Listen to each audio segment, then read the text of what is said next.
Pauwi na sana ako, tapos bigla ko naalala yung tindahan niya. Sabi ko parang dito yun. Pero ano, sabi ko parang hindi na siya nag-vlog. Sabi hindi ko na napapanood. Hindi na ako masyadong mag-voice over. Puro ano-ano lang. Bihira lang ako mag-voice over. Simula na sa ano ka pa, so umuwi ka pa doon. Umuwi ka hanggang sa kare. Oo, nagtinda kami ng pares. Yun, napapanood ko din yun. Ito ba yun? Baka ako pumunta sa kabila. Oo. Tapos ginugol ko na rin. Madali lang din naman hanapin. Nakaano ko yun, pin din siya sa Google. Nakakasar ka sa sarap.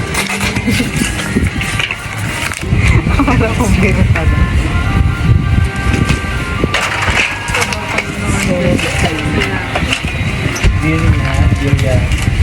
Thank you. Magkano hinisal po? 130. 130.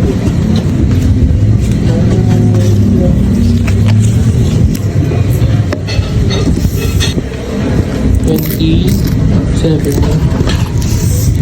30. Thank you. Next time, Sige. kukontrol kami dito. O, sige. Dadala kami ng microphone. Akala ko nakakonect sa radyo. Yung ba naman? Dadala kami ng Bluetooth.